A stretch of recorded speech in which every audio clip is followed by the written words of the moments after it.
Kabanata 1501, ang ginamit sa Zone. Ang Yin Palace ay isang napaka-espesyal na lugar. Kahit na ang lugar na ito ay naging isang kaparangan, ito ay talagang puno ng mga misteryo. Sa huling beses na pumunta siya rito para labanan si Huazi, ginamit ni Qin Yu ang mapanglo na mata ng Diyos para maramdaman ang abnormalidad. Tila may dalawang ugat ng dragon na nakabaon sa ilalim ng Yin Palace. Ang dalawang dragon vein ay maaaring gumuhit sa chi ng langit at lupa at gamitin ito para sa kanyang sariling paggamit. Nagplano si Qin Yu na magtungo sa Yin Palace at mag-set up ng isang formation doon. Gagamitin niya ang dragon vein para gumuhit sa chi ng langit at lupa para maiwasan ang anumang aksidenteng mangyari. Nagmamadali siyang pumunta sa Yin Palace. Sa sandaling ito, ang Yin Palace ay sobrang tahimik at malayo. Hindi banggitin ang mga tao, kahit isang talam ng damo ay hindi makita. Tumayo roon si Qin Yu at pinaandar ang kanyang desolated na divine eye, tinitingnan ang higit sa kalahati ng Yin Palace. Mayroon talagang dalawang ugat ng dragon na nakabaon sa ilalim ng Yin Palace. Ang ugat ng dragon ay kulay abu-itim, tulad ng isang banal na dragon na nabuo mula sa Black Fog. Dragon Vein of Yin, bulalas ni Qin Yu. Ang masamang epekto ng mata ng Diyos ay talagang lampas sa imahinasyon. Maliban sa maramdaman ang kaaway na nagtatago sa dilim, natuklasan din niya ang ganoong pagkakataon sa Yin Palace. Tuldok tuldok tuldok tuldok tuldok tuldok. Sa tulong ng dalawang Dragon Vein ni Yin, makakalaban ni Qin Yu si First Elder at ang kanyang kasama. Hindi na siya nag-aksaya pa ng oras at sinimulan na niyang ayusin ang formation. Ito ay isang mahabang proseso, at sa mga kasanayan ni Qin Yu, aabutin ito ng kahit isang linggo. Sa kabilang panig, si Dizun ay nagmamadaling bumalik sa sekta ng Heavenly Cloud at ipinarating ang mga intensyon ni Qin Yu sa unang Elder. Ads by Pop Future. Ang unang matanda ay mukhang magiliw sa panlabas, ngunit siya ay nanunuya sa kanyang puso. Little bastard, masyado ka pang bata kung tutuusin. Gumisi ang unang elder sa kanyang puso. Siyempre, hindi siya nagmamadaling pumunta sa Yin Palace. Sa halip, binalak niyang umalis sa loob ng ilang araw upang maiwasang matuklasan ni Qin Yu. Unang elder, pakitiyak na pag-usapan ang bagay na ito. Sabi ni Dizun na may bahid ng pag-aalala. Tinapot ng unang elder ang balikat ni Dizun at nakangiting sinabi, huwag kang mag-alala. Mag-iisip ako ng paraan para ganap na malutas ang alitan. Ang tinatawag na ganap na paglutas ay natural na lutisin si Qin Yu. Dahil patay na siya, natural na wala ang conflict. Lumipas ang oras. Sa isang kisap mata, ilang araw na ang lumipas. Ang buong katimugang lalawigan ay mukhang kalmado at mapayapa, ngunit sa katunayan, ito ay umaagos sa mga undercurrents. Ang isang malaking grupo ng mga tao mula sa hilagang lupain ay nakalusot na sa katimugang lalawigan, na parang naghahanda silang gumawa ng isang malaking bagay. Palasyo ng Yin. May inukit na isang binata sa lupa. Itinaas ni Qin Yu ang kanyang ulo at pinunasan ng pawis sa kanyang noo. Tinitigan niya ang napakalaking palasyo ng Yin at sinabi sa mahinang boses, talagang hindi madaling gawain ang paganahin ang Dragon Vein ng Yin. Kahit na si Qin Yu ay may mana ng guardian, napakahirap pa rin para sa kanya na mag-set up. Dahil sa hindi pamilyar na pamamaraan, halos mabaigo siya ng paulit-ulit. Lalo nitong kinabahan si Qin Yu. Bawat hakbang niya ay napakaingat na para bang tinatapakan niya ang manipis na yelo. Sa isang kisap mata, 7 araw na ang lumipas. Sa araw na ito, si Qin Yu ay nakatayo sa itaas ng Yin Palace at ibinaba ang kanyang ulo upang tumitig sa lupa.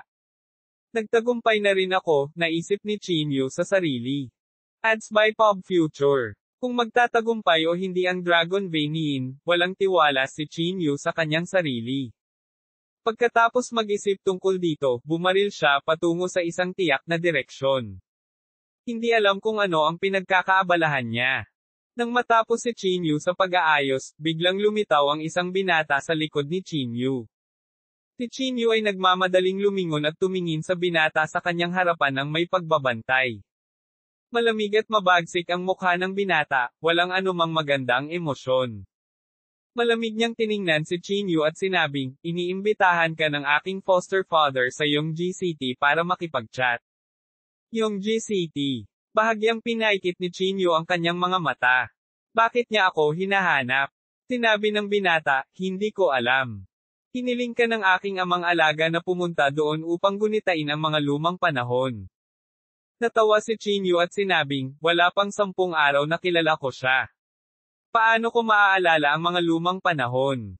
Baka gusto ni Mr. Yongji na ipaghiganti ang kanyang pinakamamahal na anak. Malamig na sinabi ng binata, syempre hindi. Hinding-hindi magagalit ang aking amo sa away ng mga junior. Ngumiti si Chinyu at sinabi, bumalik ka at sabihin kay Mr. Yongji na wala akong oras. Kung may gusto siyang hanapin sa akin, pumunta ka sa Yin Palace. Hihintayin ko siya dito. Bahagyang kumunot ang noo ng binata, at pagkatapos ay malamig na sinabi, Chinyu, hindi mo talaga alam kung ano ang makakabuti para sa iyo. Maraming beses kang inalok ng foster father ko ng isang sanga ng oliba, ngunit paulit-ulit kang tumanggi. Nang marinig ito, hindi napigilan ni Chinyu na mapangiti at sabihin, gusto mo bang maging pangalawang Huazi? Bahagyang nagbago ang mukha ng binata. Bahagya siyang ngumuso at saka kinuyam ang kanyang mga kamao at sinabing, Palam. Pagkasabi nito ay tumalikod na siya at umalis nang hindi lumilingon. Sa pagtingin sa kanyang likuran, bahagyang nanliit ang mga mata ni Chinyu. Ang Yongji na ito ay tiyak na walang magandang pagpigil. Ngunit hindi ito mahalaga. Kung siya ay gumawa ng isang hakbang, pagkatapos ay siya na ang bahala sa kanya sa daan. Tuldok tuldok tuldok. Young millionaire from Talisay City tells how she got rich. 100% vision without surgery. Here's an effective method. 2 araw na lang ang natitira bago ang napagkasundo ang oras. Ang 18 Diyos ng sektang Heavenly Cloud ay dumating na sa malapit. Ang celestial na nasugatan ni Chinyu dati ay gumaling na. Nagtago sila sa dilim, naghihintay sa utos ng unang elder. Naka-cross-legged si Chinyu na bahagyang nakapikit, naghihintay sa kanilang pagdating. Sa araw na iyon, si Dizun ang unang dumating. Tumakbo siya hanggang sa Chinyu at tuwang-tuwang sinabi, Guro. Dahan daw ang iminulat ni Chinyu ang kanyang mga mata at sinabi, nasaan ang unang elder? Malapit na siyang dumating. Sabi ni Dizun, Guro, dapat maging palakaibigan tayo sa negosasyong ito. Huwag kang kumilos. Ngumisi si Chinyu, huwag kang mag-alala. Hanggat pumupunta siya para kausapin ako ng team time, makakausap ko siya. Sa mga salita ni Chinyu, gamaan ang loob ni Dizun. Pagkaraan ng isa pang 10 minuto, lumakad ang unang elder mula sa hindi kalayuan. Nakasuot pa rin siya ng puting roba at mahaba ang balbas. Baka sa mukha niya ang hindi maipaliwanag na pagmamalaki. Unang elder. Kumaway si Dizun sa unang elder. Hindi pinansin ng unang matanda si Dizun. Tumingin siya kay Chinyu at walang pakialam na sinabi, Chinyu, matagal nang hindi nagkikita. Tumayo si Chinyu mula sa lupa. Tinapot niya ang lupa sa kanyang puwitan at nginisyan, talagang matagal nang hindi nagkikita. Sabihin mo lang ang gusto mong sabihin. Tumawa ng malakas ang unang elder, say what? Ano sa tingin mo ang masasabi ko? Pagkatapos, ang unang elder ay tumingin kay Dizun at sumigaw, Dizun, magaling ka. Matagumpay mong naakit si Chinyu. Huwag kang mag-alala, tiyak na maaalala ka ng Heavenly Cloud Sect. Natulala si Dizun sa mismong lugar. Hindi man lang siya nag-react kahit sandali. Unang elder, ano? Anong ibig mong sabihin? Masama ang pakiramdam ni Dizun. Napangiti si first elder. Sige. Natapos mo na ang iyong misyon. Makakabalik ka na. Habang nagsasalita siya, ang 18 Diyos ay biglang lumitaw mula sa kawalan sa kanyang harapan. Inilabas din ng unang elder ang Void Return Weapon. Ha. Hinaplos ng unang elder ang kanyang balbas at tumawa ng baliw. Munting bastard, sa tingin mo ba ay kakausapin kita? May mga kwalifikasyon ka bang makipag-usap sa aking Heavenly Cloud Sect? Sigaw ng unang elder. First elder, you lied to me. Agad na nagbago ang ekspresyon ni Dizun. Nagmamadali siyang tumingin kay Chinyu at medyo nataranta, Guro, ako. Hindi ko alam na dadalhin niya ang mga tao dito. Isinusumpa ko na talagang hindi ko alam. Kabanata 1502, isa pang labanan sa 18 Diyos. Natarante si Dizun at tumayo roon, walang tigil na nagpapaliwanag. Nang makita ito, ang unang elder sa likod niya ay hindi napigil ang tumawa ng malakas. Dizun, natapos na ang iyong misyon. Bumalik ka. Malapit nang maging bangkay si Chinyu. Hindi na kailangang alalahanin ang kanyang nararamdaman. Napakapangit ng ekspresyon ni Dizun. Pilit niyang pinandilatan ang unang elder at nagalit. Unang elder, ginamit mo talaga ako. Kasunod nito, nagmamadaling tumingin si Dizun kay Chinyu at sinabing, Guro, hindi ko alam. Hindi ko rin alam na nagsisinungaling sa akin ang unang elder.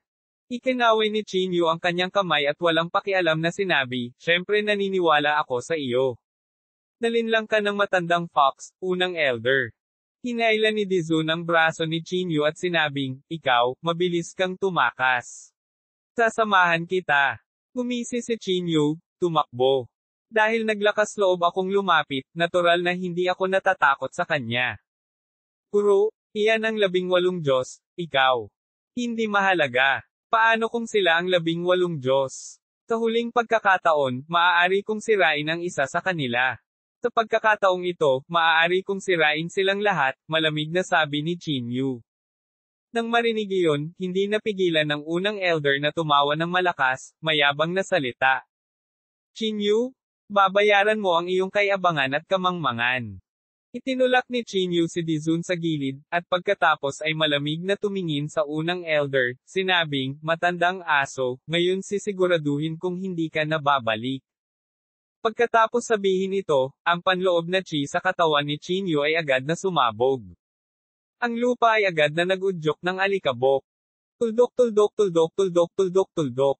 Naramdaman ang panloob na chi sa katawan ni Chinyu, ang mukha ng unang elder ay hindi maiwasang bahagyang magbago, at ang kanyang puso ay labis na nabigla. Sa loob lamang ng ilang araw, bakit lumakas ng husto ang lakas ni Chinyu? Pero parang nasa soul realm lang siya. Kailangan kong palayasin ang batang ito. Unang naisip ni elder sa kanyang sarili. Mga ad ng pop future. Sa sandaling ito, hindi maiwasan ng unang elder na makaramdam ng panghihinayang. Alam niyang may talento si Chinyu, ngunit hindi niya inaasahan na magiging abnormal siya. Kung hindi niya pinatay si Zinyu noon, baka nagkaroon siya ng pagkakataon na makipag-ayos, ngunit halatang imposible ito ngayon. Sa sandaling ito, lumakad ang 18 Diyos at pinalibutan si Chinyu. Gaya ng dati, hindi nila maramdaman ang anumang internal chi fluctuations mula sa kanilang mga katawan. Kasing tahimik sila ng isang sinaunang balon. Malamig na tiningnan ni Chinyu ang 18 Diyos, pagkatapos ay tumingin sa unang elder at sinabi, Old dog, bakit nakatayo ka pa rin doon at naghihintay na mamatay? Sinabi ng unang elder na may malamig na mukha, huwag kang mag-alala. Aalisin ka ng 18 Diyos. Habang nagsasalita sila, gumalaw na ang 18 Diyos. Itinaas nila ang kanilang mga palad, at ilang sinag ng liwanag ang namuo. Sa isang iglap, nagbago ang panahon, at nagdilim ang langit. Ang Earth ng Yin Palace ay gumuho sa sandaling ito, at hindi mabilang na mga bitek ang lumitaw. Isang mahiwagang liwanag ang lumabas mula sa kawalan, na nagpapahiwatig kung gaano kakilakilabot ang spell na ito. Ang isang nakakatakot na panloob na presyon ng chi ay parang isang heatwave, na kumakalat sa lahat ng direksyon. Itong aura lang ay kinilig na ang mga tao. Hindi mabilang na mga sinag ng liwanag ang natipon sa palad ng isang tao. Ang 18 makadiyos na lalaki sa pangunguna ay humawak ng mga sinag ng liwanag sa kanilang mga kamay, ang kanilang mga mukha ay kasing lamig ng yelo. Sa susunod na segundo, itinulak nila ang kanilang mga palad pasulong. Sa isang iglap, ang nakakatakot na panloob na chi ay diniin si Chinyu. Malamig na tiningnan ni Chinyu ang parang disk na sinag ng liwanag, at ang kanyang katawan ay naglalabas ng mga sinag ng gintong liwanag. Kinuyam niya ang kanyang kanang kamao, inilantad ang kanyang mga asul na ugat. Sa harap ng liwanag na dumidiin sa kanya, hindi siya nagpakita ng kahit katiting na takot. Nang malapit na ang disk, umungal si Chinyu, at ang kanyang kanang kamao ay dumating ng malakas. Ang gininto ang liwanag ay tila sumabog sa sandaling ito, na lumilitaw sa abot tanaw. Boom! Sa Sa sandali ng banggaan, gumuho ang langit at lupa, at gumuho ang lupa. Sa ilalim ng gininto ang kamao ni Chinyo, ang liwanag na iyon ay talagang nabasag kaagad, naging kawalan. Mga ad ng Pop Future. Ang malaking pagsabog ay nabasag ang kawalan, at tulad ng isang piraso ng salamin, ito ay nahulog, na nagpapakita ng isang malaking lugar ng itim na itim. Sumasayaw sa hangin ang mahabang buhok ni Chinyo, at umaapaw ang kanyang layunin sa pakikipaglaban. Sa ilalim ng gininto ang liwanag, para siyang hindi matatalo na Diyos ng digmaan. Walang silbi ang diskarteng ito laban sa akin, kaya huwag mong sayangin ang iyong oras, malamig na sabi ni Chinyo. Pagkatapos, tumingin siya sa 18 Diyos at sinabi, maaari mong subukang buhayin muli ang sekta ng Rashomon, at tingnan kung mapapatay ko kayong lahat. Ang 18 celestial expression ay nakakatakot na kalmado, na parang mga robot na walang emosyon. Ang buong katawan ni Chinyo ay naglalabas ng hindi matatalo na ningning. Ang malamig niyang mga mata ay diretsyong nakatingin sa unang matanda na nasa hindi kalayuan. Ang mukha ng unang elder ay kasing dilim ng tubig. Gusto niyang alisin si Chinyo ng mas madalian. Kahit na siya ay maaaring hindi makatakas ng hindi nasaktan mula sa spell ngayon lamang. Ngunit ang Chinyo na ito ay talagang hindi nasaktan. Ang isang nagsasaka na Soul Stage Cultivator ay nagkaroon na ng kakilakilabot na lakas sa pakikipaglaban. Kung siya ay lumaki, gaano ito kakilakilabot? Kailangan kong mamatay, dapat akong mamatay. Pilit na sigaw ng unang elder sa kanyang puso. Kasunod nito, ang unang elder ay tumingin sa 18 Diyos at sumigaw, gamitin ang pinakamabilis na oras upang patayin siya. Ang 18 Diyos ay tila nakatanggap ng isang utos, at ang 18 mga figure ay agad na lumusab patungo sa parehong direksyon. Hindi nagtagal, ang 18 katawan ng mga Diyos ay nagsimulang maging ilusyon, at pagkatapos ay nagpatuloy sila sa pag-overlap. Pagkaraan ng ilang sandali, ang 18 sa kanila ay talagang nagsanib sa isa. Ang 18 ay naging isa, at ang kanilang husay sa pakikipaglaban ay tumaas din ng husto. Bahagyang nanliit ang mga mata ni Chinyo. Nang maramdaman niya ang panloob na chi sa kanilang mga katawan, hindi niya maiwasang mabigla. Ang napakalakas na panloob na chi ay halos hindi mas mahina kaysa sa Juwo, Kuzu, at sa iba pa.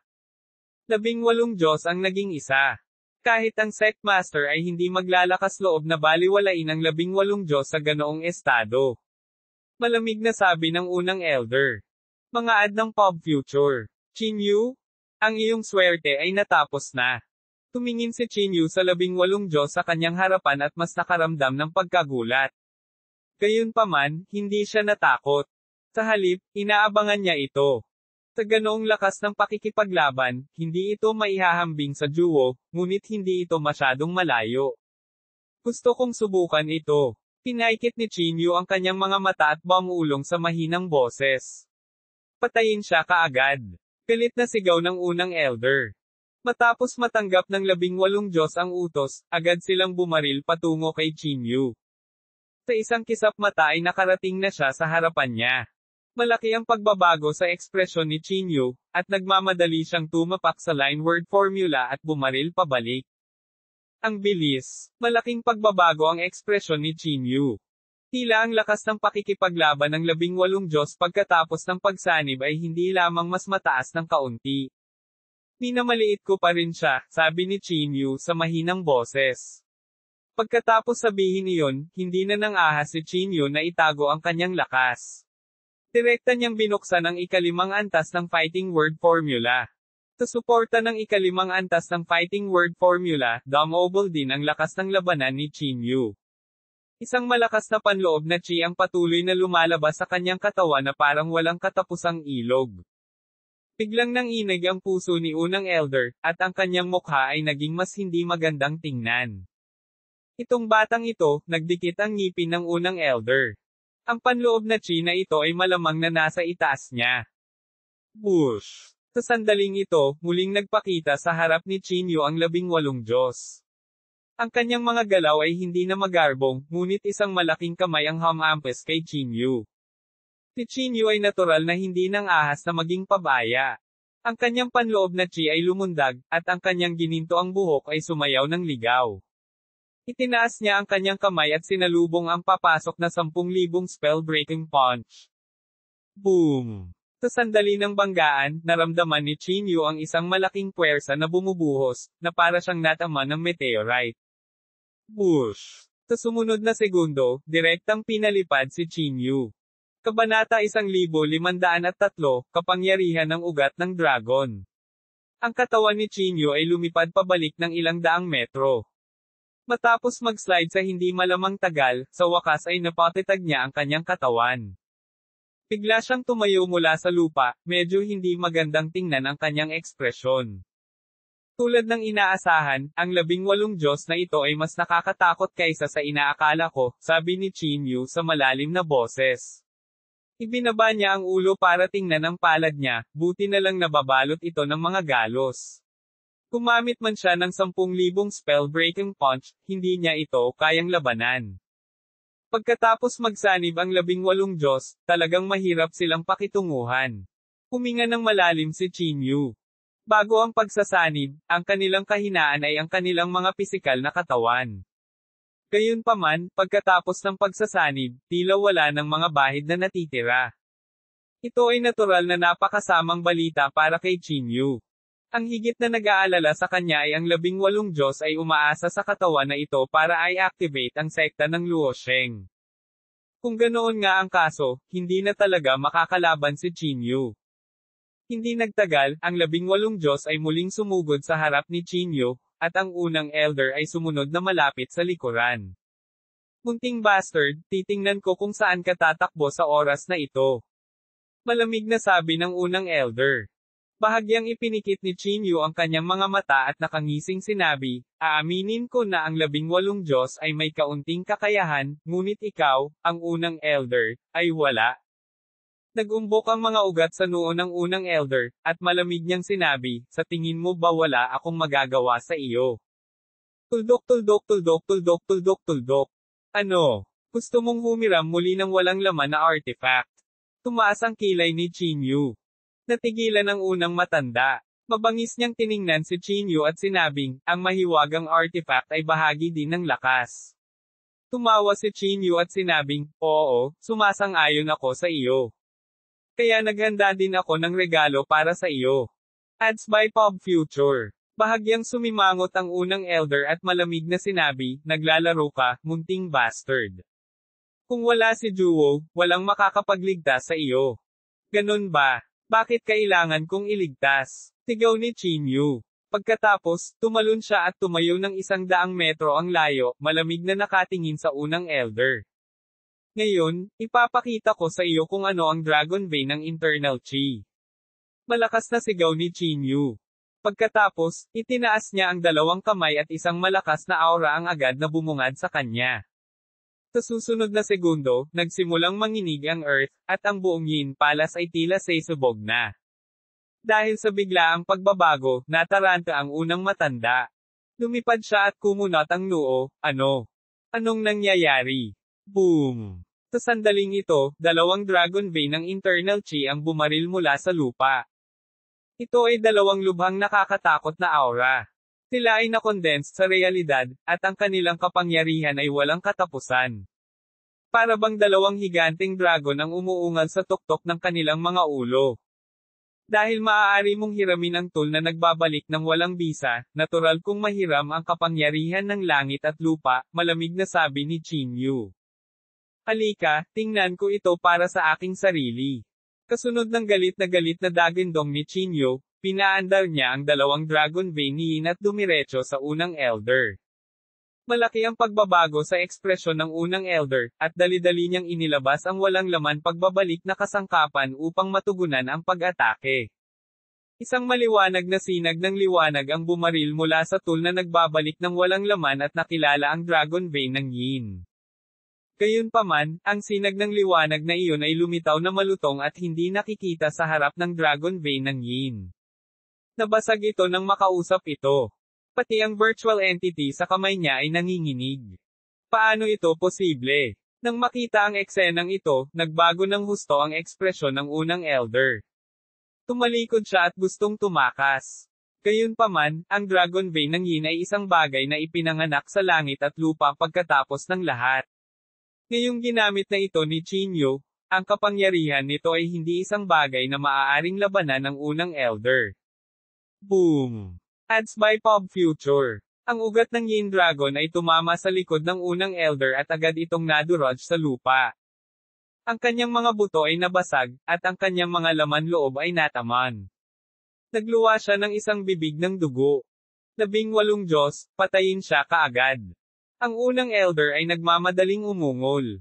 Matapos matanggap ng 18 Diyos ang utos, agad silang tumingin kay Chinyu nang may malamig na mga mata. Halika, hinihintay din kita, malamig na sabi ni Chinyu. Ang 18 Diyos ay hindi nag-aksaya ng anumang salita. Muli nilang ginamit ang kanilang matitigas na katawan para makipaglaban ng direkta kay Chinyu. Gayunpaman, paano pipiliin ni Chinyu na lumaban ng direkta?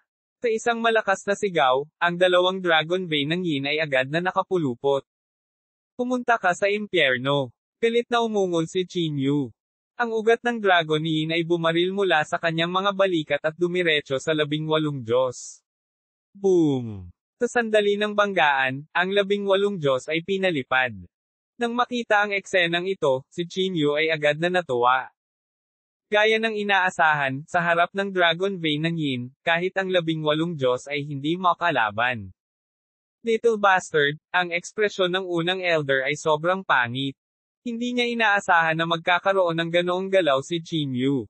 Sa pagtingin sa dalawang malaking Dragon Vein ng Yin na nakapalibot kay Chinyu, hindi napigilan ng unang Elder na sabihin na may malamig na mukha, sino ang maliit na bastard na ito? Bakit siya nakakakuha ng kapangyarihan ng langit at lupa? Kung walang katangi-tanging mga diskarte, imposible para sa gayong kapangyarihan na gamitin niya. Si Chinyu ay isang itinerant cultivator, isang maliit na cultivator mula sa isang planeta na may dry spiritual chi. Paano siya nagkaroon ng ganoong pundasyon? Ang maliit na lugar na iyon, baka may isa pang eksperto. Huminga ng malalim ang unang Elder. Narinig niya ang mga alingaw-ngaw tungkol sa Earth. May bulong-bulungan na maraming magagaling na magsasaka sa yugto ng kapigatian ang isinilang doon. Young millionaire from Talisay City tells how she got rich. 100% vision without surgery. Here's an effective method. Ngunit iyon ay isang alamat lamang, dahil walang nakasubok nito. Matapos makita ito para sa aking sarili ngayon, ang unang Elder ay talagang medyo nag-aalala. Ang 18 Diyos ay bumangon mula sa lupa. Bumaba ang tingin niya sa mga sugat sa kanyang katawan, ngunit walang ekspresyon ang makikita sa kanyang mukha. Tumingin si Chinyu sa 18 Diyos at sa unang Elder at malamig na sinabi, walang sinuman sa inyo ang makakaalis ngayon. Munting bastard, sa tingin mo ba ay wala akong magagawa sa iyo sa tulong ng ugat ng dragon? Pinaikit ng unang Elder ang kanyang mga mata at sinabi. Ang pundasyon ng Heavenly Cloud Sect ay hindi isang bagay na maiisip ng isang taong katulad mo. Pagkatapos, ang unang Elder ay tumingin sa 18 Diyos at malamig na sinabi, paalisin mo siya ng direkta. Ang 18 Diyos ay hindi nagsalita ng anumang kalokohan at muling naglakad patungo kay Chinyu. Ngayon, pipiliin ko ang kanang kamay ng iyong Heavenly Cloud Sect. Umungol si Chinyu. Pinaandar niya ang ugat ng Yin Dragon at dumiretso sa 18 Celestial. Ang 18 Celestial ay nagtaas ng kanilang mga kamay at mabilis na dumausdas, pinalamutian ang isang itim na walang laman sa harap niya sa isang iglap. Ang discarding ito ay nilikha ng Sect Master ng Heavenly Cloud Sect, ang Luo Sheng Gate. Pinuksan ng Luo Sheng Gate, at binalak nilang direktang pumasok sa Yin Dragon Vein. Halika, tingnan ko kung paano kinokontrol ng iyong Luo Sheng Gate ang kapangyarihan ng langit at lupa. Sigaw ni Chinyu. Ang Dragon Vein ng Yin ay isinilang mula sa langit at lupa, at ito ay lubhang misteryoso. Sa pamamagitan lamang ng pag-asa sa mga espesyal na pamamaraan ay maaaring mahiram ng isang tao ang kapangyarihan nito. At ang kapangyarihang ito ay nakahiga sa lupa, hindi maigalaw, hindi makagalaw. Maliban na lang kung ito ay isang taong may malaking kapalaran, isang taong maaaring baguhin ang langit at lupa, na maaaring yumanig sa Dragon Vein ng Yin. Hindi naniniwala si Chinyu na ang paglilinang ng 18 Diyos na ito ay nakarating na sa kaharian na iyon. Bweng! Pumasok ang Dragon Vein sa Luosheng Gate at nawala ng walang bakas. Sa hindi kalayuan, agad na tumawa ng malakas ang unang matanda nang makita niya ito, ha ha ha ha. Paano kung mahiram mo ang kapangyarihan ng langit at lupa? Mahirap pa ring takasan ang kamatayan ngayon. Ngunit sa sandaling ito, ang unang pagtawa ng elder ay biglang natapos. Walang tigil na nanginginig ang Luo Shengsek. Sa susunod na segundo, talagang sumabog ito. Natatawa ka ba? Bakit hindi ka tumatawa? Pinaikit ni Chinyu ang kanyang mga mata at malamig na tumingin sa unang elder. Ang isang kamay niya ay nakapulupot sa isang ugat ng dragon. Ang kanyang mga mata ay nakatuon sa unang matanda. Matandang aso, darating ako para kunin ang iyong buhay ngayon, malamig na sabi ni Chinyu. Kabanata 1504, Pagsusumamo para sa awa. Ang buong katawan ni Chinyu ay natatakpan ng ambon, at sa ilalim ng proteksyon ng kapangyarihan ng langit at lupa, nagpakita siya ng sobrang misteryoso. Ang kanyang hangarin sa pakikipaglaban na nakakatakot sa buto ay naging dahilan upang hindi maglakas loob na tingnan siya ng mga tao. Maging ang unang matanda ay nagpapanik sa sandaling ito. Umupo si Chinyu sa dalawang ugat ng dragon ng Yin. Ang isa ay tumingin sa 18 Diyos, at ang isa ay dumiretso sa unang matanda. Napakapangit ng ekspresyon ng unang elder. Kahit na ang virtual entity sa kanyang kamay ay magagamit pa rin, ito ay hindi gaanong mahalaga sa harap ng Dragon Vein ng Yin.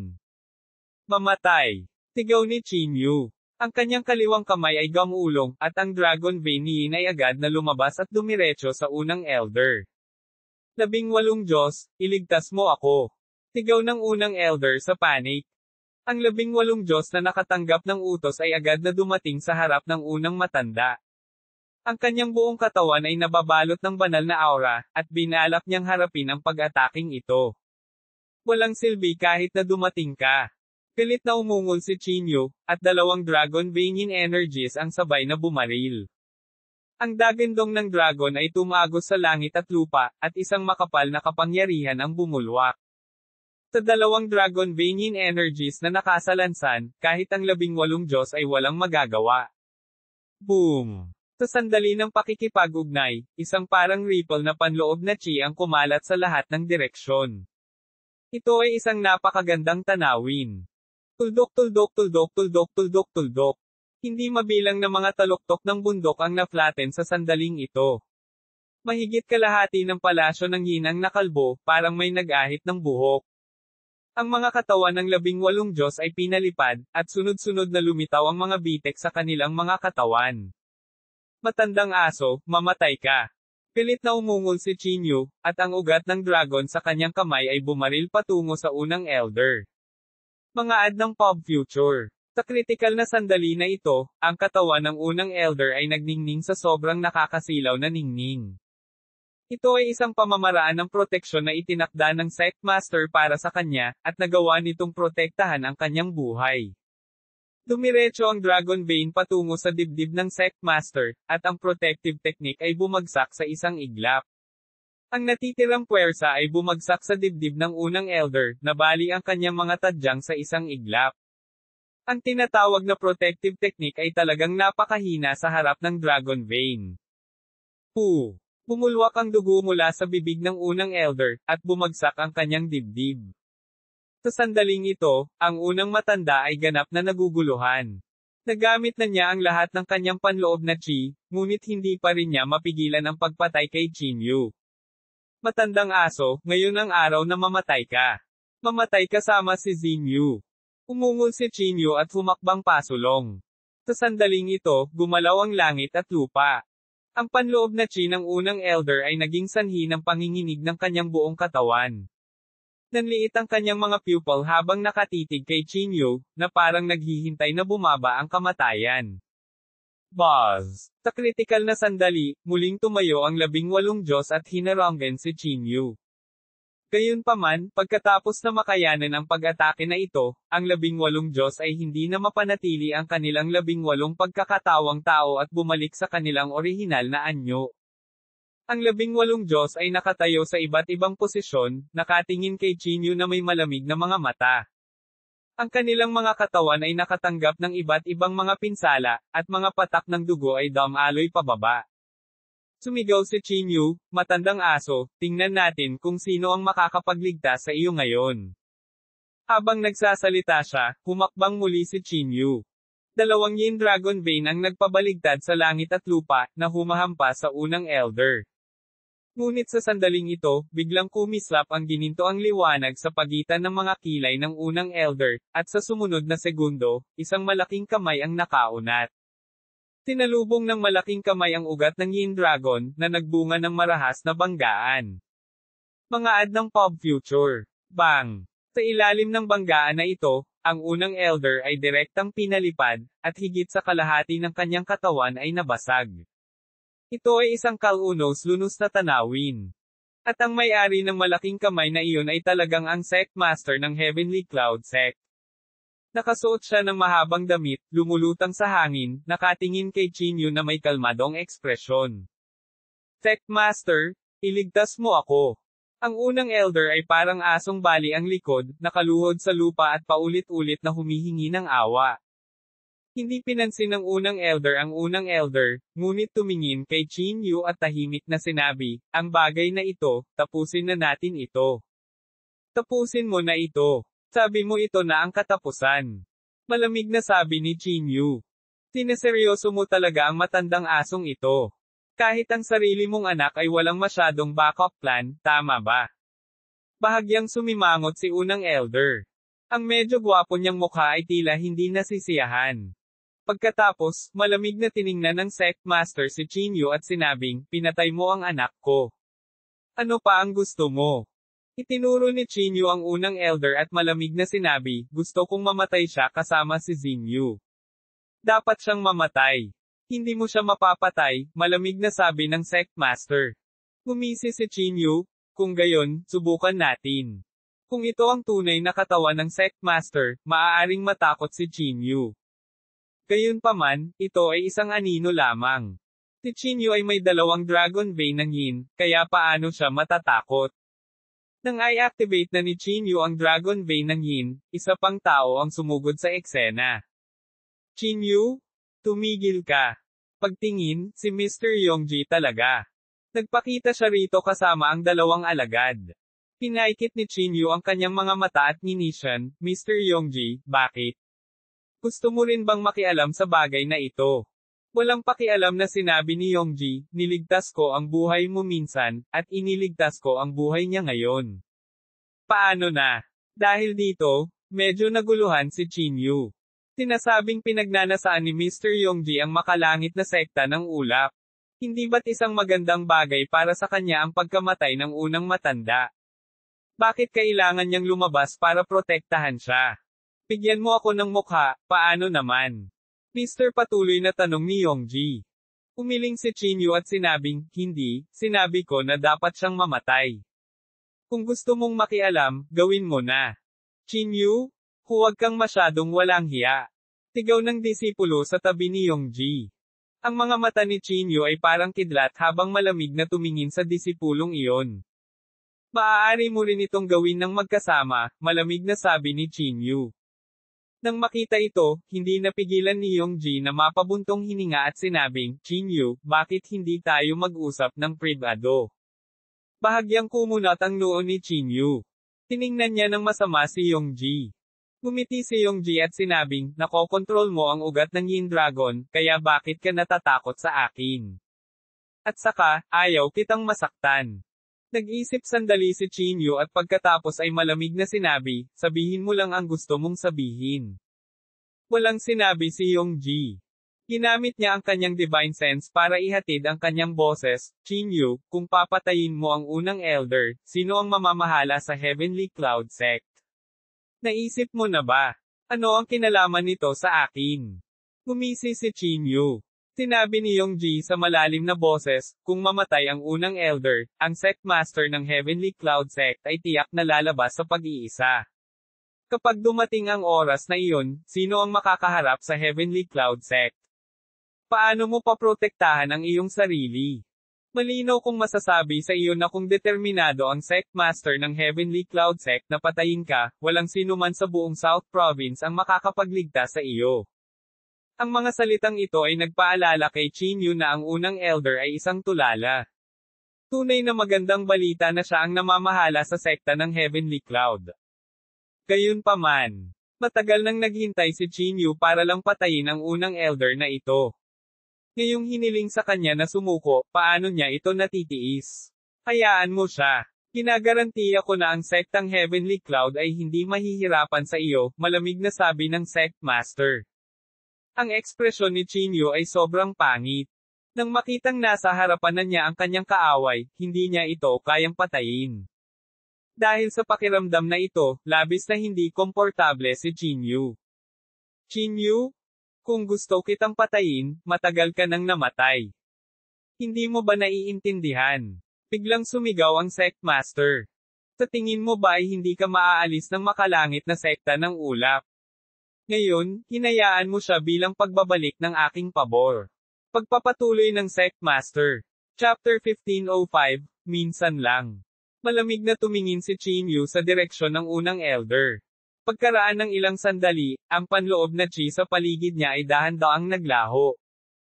Phew! Nagpakawala ng mahabang hininga si Chinyu, at pagkatapos ay malamig na sinabi, pakakawalan ko siya ngayon, ngunit ngayon lang. Sa susunod, walang makakapidyaw sa kanya. Sa hindi kalayuan, sa wakas ay nakahinga ng maluwag ang nanginginig na unang elder. Puno ng pawis ang kanyang noo, sapat na upang makita ang kanyang takot. Tiningnan ni Chinyu ang Sect Master ng Heavenly Cloud Sect at sinabing, talagang contradiction ka. Alang-alang sa Heavenly Cloud Sect, mas gugustuhin mong hindi ipaghiganti ang iyong anak, ngunit tumalikod ka at nakakita ng walang kwentang bagay para pamahalaan ang Heavenly Cloud Sect. Ang unang elder ay walang anumang reaksyon sa pang-aabuso ni Chinyu. Iyon ay isang panloob na usapin ng aking makalangit na sektang ulap, at walang kinalaman sa iyo, malamig na sabi ng Sect Master. Nagpatuloy si Chinyu sa pagtatanong, kung gayon, hayaan mo akong tanungin ka, nagpaplano ba ang inyong Heavenly Cloud Sect na lumayo sa pagsalakay ng Northern Land sa Southern Province? Wala itong kinalaman sa iyo. Diretso pa rin ang sagot ng Sect Master. Gumisi si Chinyu. Hindi na siya mapakali sa mga bagay na ito. Maligaw ka. Kapag muli kitang makilala, tiyak na papatayin kita, sabi ni Chinyu habang malamig na nakatingin sa unang elder. Ang unang matanda ay hindi nang ahas na manatili pa. Sa tulong ng 18 Diyos, agad siyang umalis sa Yin Palace. Tinadya ni Dizu na manatili sa tabi ni Chinyu, ngunit tinanggihan ni Chinyu. Walang ibang dahilan. Para kay Dizun, ang Heavenly Cloud Sect ay mas katulad niya, kahit sa ngayon. Tuldok. Pagkaalis nila, tumingin si Chinyu kay Yongji. Mr. Yongji, ano ang gusto mo sa akin? Walang ekspresyong sabi ni Chinyu. Ads by Pop Future. Tumawa si Yongji at sinabing, paano kung pupunta tayo sa Yongji City para makipag-chat? Kung may sasabihin ka, sabihin mo lang dito, malamig na sabi ni Chinyu. Maaaring gamitin ni Chinyu ang Yin Dragon Vein dito para hindi matakot kay Yongji. Ngunit kung pupunta sila sa Yongji City, magiging walang katiyakan ang kanilang buhay. Nang makita ito, sinabi ni Yongji sa mahinang boses, Chinyu, alam ko ang tungkol sa galit sa pagitan mo at ng sekta ng Tianian. Gusto mo bang tanggalin sila? Pinaikit ni Chinyu ang kanyang mga mata at sinabing, ano ang ibig mong sabihin, Mr. Yongji? Direktang sinabi ni Yongji, ang sekta ng Tianian ay may malaking kapangyarihan, ngunit hindi nila iniisip ang mga makamundong gawain. Ang gayong sekta ay hindi dapat umiral noon pa. Sasabihin ko sa iyo ang totoo. Maya-maya, pahihirapan ko ang sekta ng Tianian. Sana matulungan mo ako. Tumingin si Chinyu kay Yongji ng may interes, at ang kanyang mukha ay hindi maiwasang magmukhang kakaiba. Ang Yongji na ito sa wakas ay nagpahayag ng kanyang layunin. Napakarami mong tao na tutulong sa iyo. Hindi mo ako kailangan para magtagumpay, walang pakialam na sabi ni Chinyu. Nagtaas ng kilay si Yongji at sinabing, isinasaalang-alang ba itong pagtanggi sa akin? Maiintindihan mo ito sa ganoong paraan, sabi ni Chinyu. Natahimik sandali si Yongji bago sinabing, sige, hindi kita pipilitin. Pagkasabi nito, hindi na nagtagal si Yongji at tumalikod na para umalis sa Yin Palace. Hindi nagmamadaling umalis si Chinyu. Ito na marahil ang pinakaligtas na lugar. Nakakalungkot na walang madilim na enerhiya o espiritual na chi dito, na nagpapahirap sa paglilinang. Kung hindi, ito ay magiging isang magandang lugar upang pumunta sa pag-iisa. Tuldok. Ads by Pop Future. Mabilis na tumakbo si Yongji kasama ang kanyang dalawang ampon patungo sa Yongji City. Foster father, bakit hindi mo siya patayin? Hindi ba ang layunin ng paglalakbay natin ay patayin siya? Nagtatakang tanong ng foster father sa tabi niya. Sinabi ni Yongji na may malungkot na mukha, ang Chinyu na ito ay tiyak na hindi simple. Magagawa niya talaga ang dalawang Yin Dragon Vein sa murang edad. So, sa kakayahan mo, madali lang siyang patayin, walang gana ang kinakapatid na anak. Tinulyapan siya ni Yongji at malamig na sinabi, mas malakas ang sect master ng sekta ng Tianian, kaya bakit hindi siya kumilos? Hindi ka ba natatakot na may bitag? Natigilan ng alaga at agad na walang masabi. Kahit na ang sect master ng Tianian sect ay hindi kumikilos sa loob ng maraming taon, malinaw na nahuli niya si Chinyu noong nakaraang pagkakataon, ngunit siya ay nakulong ng 3 araw bago kumilos. Sa huli, siya ay nailigtas ng isang misteryosong tao. Sa pag-iisip tungkol dito ng mabuti, ito ay talagang medyo hindi makatwiran. Naghihinala pa nga ako na ang dahilan kung bakit pinili niyang pumasok sa pag-iisa at ibigay ang makalangit na sekta ng ulap sa unang elder na mamahala ay dahil natatakot siyang may mangyari na hindi inaasahan at ang unang elder ang magiging scapegoat, patuloy ni Yongji. Pagkatapos niyang magsalita, biglang natauhan ang dalawang ampon. Ang foster father pa rin ang nag-iisip ng pangmatagalan. Nagmamadaling itinaas ng dalawang anak na lalaki ang kanilang mga kamay at sinabing. Malamig na bumantong hininga si Yongji at sinabing, hindi natin mahawakan itong si Chinyu. Kung gusto natin siyang hawakan, hayaan ang mga tao sa hilagang lupain na sila mismo ang gumawa nito. Noon pa man, ako lang ang gumagamit ng iba. Imposibleng maging chess piece ako ng iba. Tuldok. Umupo si Chinyu sa Yin Palace ng mahabang panahon. Matapos matiyak na walang pananambang sa paligid niya, tumayo siya at bumalik sa Mount Huaning. Sa Mount Huaning, nakakapagtaka, hindi umiinom sina Wenda at Wen-er. Sa halip, naglakad-lakad sila sa paligid ng tarangkahan ng bundok habang nakatalikod ang kanilang mga kamay. Damn it, may mangyayari ba sa Chinyu na ito? Hindi napigilan ni Wenda ang pag-ungol. Shut your mouth. Pinandilatan siya ni Wen-er. Napakaswerte ng batang iyon. Ano kayang mangyayari sa kanya? Ang kabilang partido ay mula sa Heavenly Cloud Sect. Damn it, ang unang elder na iyon ay isang maduming matandang lalaki. Noon, ang lolo natin ay niloko niya, mahinang ungol ni Wenda. Ayos lang. Walang mangyayari kay Chinyu. Huwag kang mag-alala, Wen-er waved his hand and said. Bagamat ganoon ang nangyari, medyo nag-aalala pa rin silang dalawa. Nang makitang unti-unting dumidilim ang langit, hindi pa rin bumabalik si Chinyu. Puntong hininga, mukhang napahamak na ang batang ito. Mamantong hininga si Wen-er. Pagkatapos, naglabas siya ng isang kaldero ng alak sa kanyang bulsa at humigop. Imposible, Chinyu. Ha! Bakit ang F*6 ay nagtatago ka pa ng alak? Umirap si Wen-er at inagaw ang alak ni Wenda. Habang nag-aaway silang dalawa, lumipad si Chinyu mula sa hindi kalayuan sakay sa makajos na agila. Puntong hininga, bumalik na si Chinyu. Inihagis ni Wenda ang alak sa kanyang kamay at nagmamadaling kumaway kay Chinyu. Sinabi ko sa iyo na ang batang ito ay hindi magkakaroon ng anumang problema. Ikinaway din ni Wen-er ang kanyang kamay. Dumaong ang makajos na agila ni Chinyu sa tarangkahan ng bundok. Bumaba siya mula sa kanyang likuran at gulat na sinabi, hindi ba kayo lasing ngayon? Brat, nag-aalala lang kami sayo, ungol ni Wenda. Tama iyan. Dahil wala kang gagawin, tayong dalawa ang dapat pumunta sa ating negosyo, sabi ni Wen-er. Pagkatapos, inakbayan nilang dalawa ang isa't isa at naglakad patungo sa pavilion. Sa pagtingin sa kanilang likuran, hindi alam ni Chinyu kung tatawa o iiyak sandali. Kailangan kong hanapin si Zuo Jing bukas, naisip ni Chinyu sa sarili. Maaari lamang siyang humingi ng tulong para hanapin ang Dark Energy Grave. Sa kabilang side, nang ibalik ang unang elder sa sekta ng Heavenly Cloud, kalahating patay na siya. Sa ganoong malubhang pinsala, mahihirapan siyang gumaling sa maikling panahon. Nang makita ito ng Vice Sect Master, hindi niya napigil ang sabihin sa gulat, unang elder, ano? Anong nangyari sa iyo? Pagkasabi nito ay napatingin siya sa 18 Diyos na nasa likuran niya at agad siyang nabigla. Lahat ng ito ay ginawa ni Chinyu. Nanlaki ang mga mata ng Vice Sect Master. Ibinuko ng unang elder ang kanyang bibig at gustong magsalita, ngunit lumuwa siya ng isang bibig ng dugo. Kabanata 1506, Dark Energy Grave. Unang sinubukan ni elder ang kanyang makakaya, ngunit hindi siya makapagsalita. Nakita ito ng Deputy Sect Master at mabilis na ikinaway ang kanyang kamay, sige, umalis na tayo at magpahinga. Agad na binuhat ng ilang tao ang unang elder.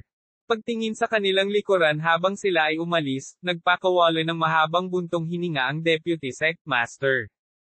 Ngayon, ang sekta na ito ay dapat na kinakatawan ko, naisip ng Deputy Sect Master sa kanyang sarili. Matagal na niyang hindi nagustuhan ang ginawa ng unang elder, ngunit wala siyang karapatang humadlang. Ngayon na ang unang elder ay malubhang nasugatan, hanggat ang Sect Master ay hindi umalis, ang posisyon ay maaari lamang niyang kunin. Sa susunod na mga araw, ang Vice Sect Master ay gumawa ng isang matapang at mapagpasyang hakbang. Una, ipinadala niya ang 18 Diyos sa hangganan upang labanan ang mga tao sa hilagang lupain. Nang maglaon, ang Vice Sect Master ay nagpadala ng mas maraming tao sa hangganan. Ang ganitong mga aksyon ay natural na tinatanggap. Maging si Chinyu, na nasa malayong lugar sa kabundukan ng Huaning, ay hindi maiwasang magulat. Mukhang ang Heavenly Cloud Sect ay hindi lahat walang silbi, naisip ni Chinyu sa kanyang sarili. Lalo nitong ikinalito si Chinyu. Ang Deputy Sect Master ay maraming beses na mas may kakayahan kaysa sa unang elder. Bakit ibibigay ng Sect Master ang posisyon sa unang elder? Baka gusto niyang sirain niya ang sekta. Kung ipapadala ng Vice Sect Master ang lahat sa hangganan, magkakaroon ba ako ng pagkakataon na atakihin ang unang elder? Napaisip si Chinyu sa sarili. Kung iyon ang kaso, kung gayon ito ay magiging mabuting balita. Tuldok tuldok tuldok tuldok tuldok tuldok. Kaya lang hindi naintindihan ni Chinyu ang pundasyon ng Heavenly Cloud Sect.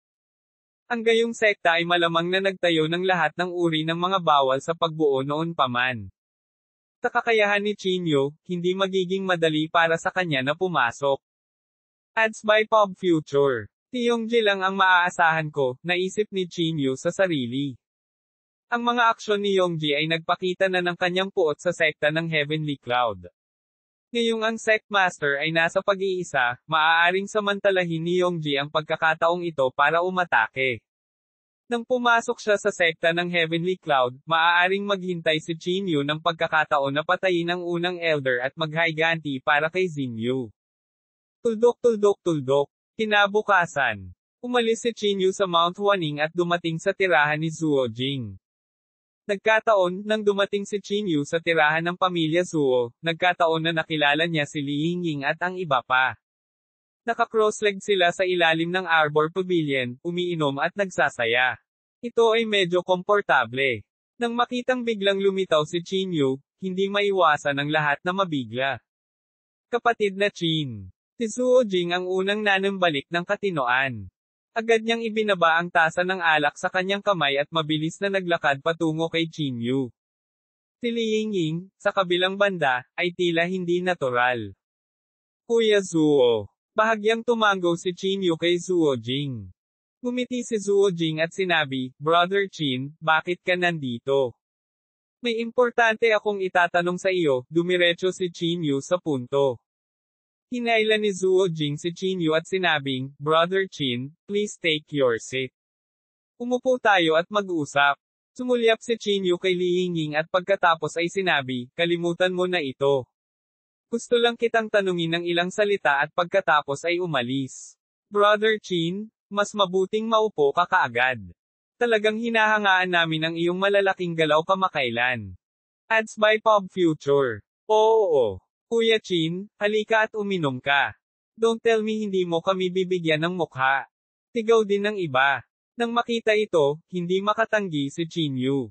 Bukod dito, ang usaping ito ay hindi malulutas sa maikling panahon. Walang nakakaalam kung may mga channel o balita si Zuo Jing.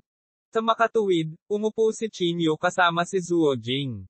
Bago makapagsalita si Chin Yu, inilibot ni Li Yingying ang kanyang mga mata at itinaas ang kanyang baso ng alak. Brother Chin? Long time no see. Miss na miss ka na namin. Sumulyap si Chin Yu kay Li Yingying, kinukutya siya sa kanyang puso. Miss Li? Kalimutan mo na ito. Baka balang araw ay magdulot ako ng gulo. Huwag mong kaladkarin dito. Gumisi si Chin Yu. Agad na napahiya si Li Yingying, ngunit medyo nagalit siya sa kanyang puso. Brother Chin, nabalitaan ko na ang iyong kinakapatid na anak na nakipaglaban sa walang hanggang poste kamakailan ay pumatay ng maraming panauhing elder ng Heavenly Cloud Sect. I wonder kung totoo ba ito. Nagmamadaling lumapit ang isang tao sa gilid para mamagitin sa sitwasyon. Walang itinago si Chin Yu at tumango. Totoo naman. Bagamat matagal nang narinig ng lahat ang tungkol dito, hindi nila maiwasang magulat nang marinig nila itong personal na inamin ni Chin Yu. Talagang humanga sa amin ang mga kakayahan ni Brother Chin. Oo, sa buong South Province, dapat si Brother Chin ang numero 1 tao. Tama. Pinatay ni Brother Chin si Ling Yun, na kilala bilang numero 1 henyo ng South Province noong una siyang dumating sa South Province.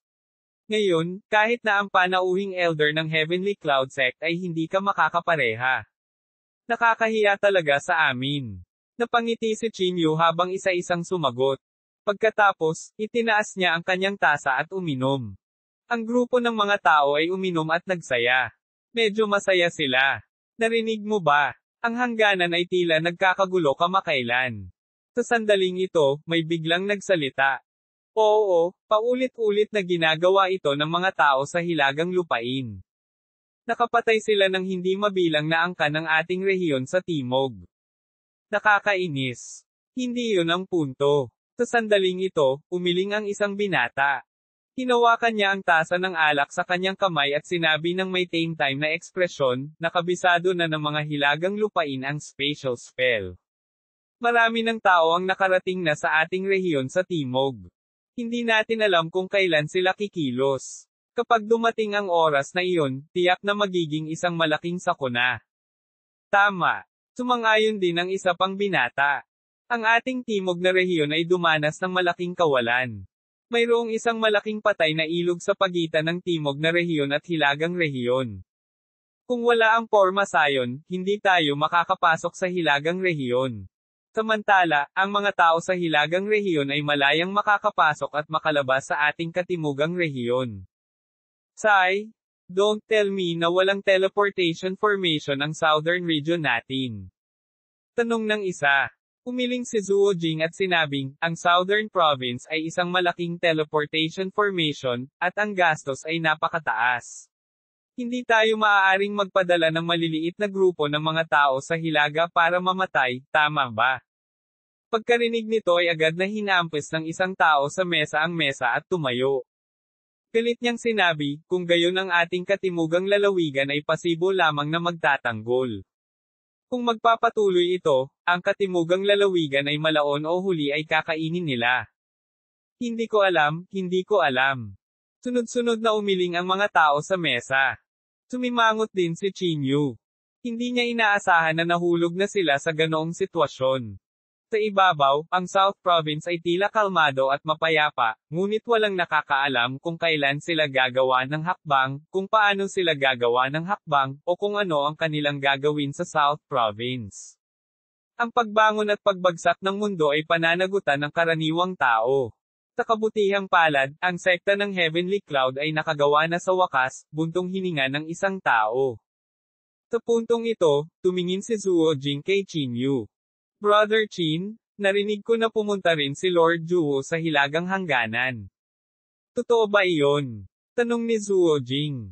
Tumango si Qin Yu at sinabing, oo, totoo. Ilang araw na ang nakalipas, umalis siya sa Mount Huaning kasama ang senior na si Xiao Hai. Puntong hininga, nakakalungkot na ipinanganak tayong parang langgam.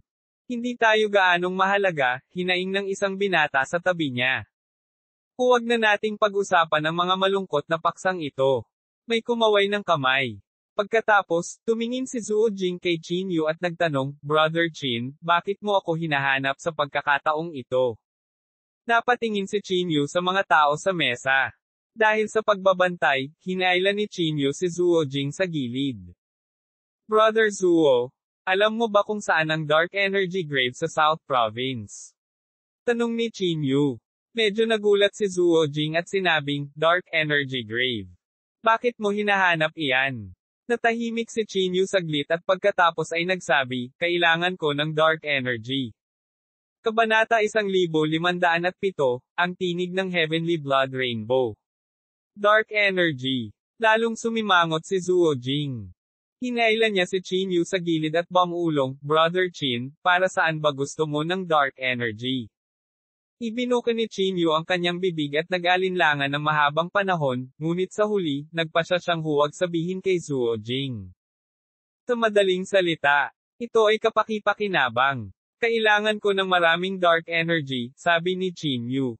Sinabi ni Zuo Jing sa malalim na boses, karamihan sa mga bagay na nangangailangan ng dark energy ay mga kasanayan sa pangkukulam. Kuya Qin, ikaw. Napangiti si Qin Yu ng mapait. Hindi niya alam kung paano ito ipapaliwanag kay Zuo Jing. Kung hindi ito komportable, pagkatapos ay kalimutan ito. Pretuhin ito na parang wala akong anumang mga problema, sabi ni Qin Yu na walang magawa. Hindi yon. Umiling si Zuo Jing. Maingat siyang tumingin sa paligid at sinabing, Brother Qin, kahit anong gamit mo ang dark energy, subukan mong huwag sabihin sa iba. Kung hindi, baka maakit ka ng gulo. Naiintindihan mo ba? Tumango si Qin Yu at sinabing, naiintindihan ko. Nasaan man ito, ang madilim na enerhiya ay isang bagay na hindi maiiwasan ng mga tao. At ang mga nagal-inang ng madilim na enerhiya ay kadalasang lubhang masasamang tao. Malaki ang posibilidad na makaakit sila ng isang nakamamatay na sakuna. Ito rin ang isa sa mga dahilan kung bakit ayaw ni Qin Yu na pumunta sa Thunder Academy. Kung pupunta siya sa ganoong lugar, tiyak na ilalantad niya ang katotohanang nilinang niya ang dark energy. Salamat sa iyong paalala, kapatid na Zuo. Bahagyang yumuko si Qin Yu kay Zuo Jing. Tuldok tuldok tuldok tuldok tuldok tuldok. Ngumiti si Zuo Jing at sinabi, wala ito. Kapatid na Qin, sisiyasatin ko ang bagay na ito para sa iyo sa lalong madaling panahon. Hintayin mo ako ng ilang araw. Okay. Sumang-ayon si Qin Yu. Pagkatapos noon, hindi na nanatili si Qin Yu at agad na umalis sa lugar. Ads by Pop Future. Nagpalitan silang dalawa ng mga token upang maging maginhawa para sa kanila na makipagpalitan ng may katuturang impormasyon. Pagkatapos umalis sa pamilya Zuo, dumiretso si Qin Yu sa Gu City. Plano niyang tanungin si Ate Lin tungkol dito at samantalahin ang pagkakataong makita kung kumusta na siya. Karamihan sa mga kayamanan ay nakuha mula sa mga sinaunang tao. Si Sister Lin ay nasa auction ng maraming taon, kaya malamang na alam niya ang tungkol sa nauugnay na impormasyon. Nakasakay sa makajos na agila, si Qin Yu ay sumugod hanggang sa Gu City at dahan-daang dumaong sa palasyo ng Gu City. Nang makita ang makajos na agila, nakaramdam ng pananakit ng ulo ang Panginoon ng lungsod ng Gu City. Itong si Qin Yu, bakit siya narito muli? Ang Panginoon ng lungsod ng Gu City ay nagngangalit ang kanyang mga ngipin at sinabi. Bagamat iyon ang nangyari, hindi siya nang ahas na saktan si Qin Yu. Kaya lang niyang tumayo at lumabas para salubungin siya. Matapos makita si Qin Yu, nagbago ang kanyang ekspresyon at sinubukan niyang panatilihin ang isang ngiti. Mr. Qin, bakit ka nandito? Tinulyapan siya ni Qin Yu at nagtanong, nasaan si Ate Lin? Oh, siya ay nasa boudoir sa likod, sabi ng Panginoon ng lungsod ng Gu City. Pupunta ako at tatawagan siya ngayon. Hindi na kailangan. Umiling si Chinyu at saka naglakad sa direksyon ng boudoir. Ang boudoir ay isang bahay na espesyal na itinayo ng City Lord ng Gu City para kay Ate Lin sa Imperial Palace. May mga bundok at ilog sa paligid ng bahay, at ang tanawin ay kaaya-aya. Ito ay talagang isang magandang lugar upang magpagaling. Ang papalubog na araw ay sumikat sa isang mahabang ilog sa kanilang harapan, at may mga alon ng hamog na nakapalibot dito. Parang isang fairyland. Sa pintuan, may dalawang kasambahay na naglilingkod kay Ate Lin. Nakatayo sila sa pintuan, naghihintay sa mga tagubilin ni Ate Lin. Nang makita ang kaayusan na ito, medyo nasiyahan si Chinyu. Naglakad siya hanggang sa pintuan at sinabi sa kasambahay, nasa loob ba si Ate Lin? Umiling ang dalaga at sinabing, kakalabas lang ni Sister Lin. Lumabas siya. Kumunat ang noo ni Chinyu. Ads by Pop Future. Kailan siya babalik? Tinulyapan ng dalaga ang papalubog na araw at sinabing, hindi dapat masyadong mahaba. Bago lumubog ang araw, tiyak na babalik si Ate Lin. Inamin ni Chinyu, kaya itinulak niya ang pinto at pumasok sa silid ni Ate Lin. Hindi kalakihan ang silid, ngunit nasa loob nito ang lahat. Nasa ibabaw ng mesa ang apat na kayamanan ng pag-aaral at ang mga salita na katatapos lamang isulat ni Ate Lin. Tumingin si Chinyu sa paligid, ngunit wala siyang nakitang kakaiba. Kaya, humanap siya ng upuan at umupo, tahimik na naghihintay sa pagbabalik ni Ate Lin. Makalipas ang halos isang oras, ang boses ni Ate Lin ay nanggaling sa labas ng pinto. Biglang tumayo si Chinyu at agad na naglakad para buksan ang pinto. Si Sister Lin ay may hawak na basket sa kanyang kamay, at may ilang halamang gamot sa basket. Ang mga halamang ito ay hindi luma, ngunit sila ay puno pa rin ng halimuyak ng mga halamang gamot. Chinyu, bakit ka nandito? Nagulat si Sister Lin nang makita niya si Chinyu. Ngumiti si Chinyu at sinabing, pumunta ako para makita ka. Mabilis na hinayla ni Sister Lin si Chinyu at sinabing, umupo ka. Ipapakuha ko sila ng pagkain. Umiling si Chinyu at sinabing, hindi na kailangan. Aalis ako saglit. Pagkatapos sabihin iyon, tumingin si Chinyu sa pinto. Itinuro niya ang kanyang daliri sa harap at tinatakan ang pinto gamit ang panloob na chi. Ano, mahalaga ba ito? Nang makita ito, medyo naging solemn na din si Ate Lin. Sinabi ni Chinyu sa malalim na boses, Sister Lin, gusto kong malaman kung saan mayroong dark energy, isang malaking halaga ng dark energy. Dark energy. Bakas ng pagkagulat ang bumungad sa mukha ni Ate Lin. Chinyu? Hindi ka nagil-inang ng ilang pangkukulam para sa iyong paglilinang, di ba? Mapait na ngumiti si Chinyu at sinabing, syempre hindi. Hindi ko maipaliwanag sa iyo. Sa madaling salita, kailangan ko ng dark energy ngayon. Kung alam ni Ate Lin, dapat mong sabihin sa akin. Natahimik sandali si Sister Lin at sinabing, hintayin mo ako sandali. Pagkatapos, nakakita si Ate Lin ng isang leather na malita. Hinalungkat niya ang malita na parang may hinahanap. Pagkaraan ng ilang sandali, naglabas si Ate Lin ng mapa mula sa malita. Pinunasan niya ang pawi sa kanyang noo at ibinigay ang mapa kay Chinyu. Nakuha ko ito nang nagkataon sa auction. Isang divine halberd ang lumabas mula sa lugar na ito. Noong oras na iyon, dahil sa madilim na enerhiya ng divine halberd, minsan ito ay itinuturing na isang nagbabala na bagay.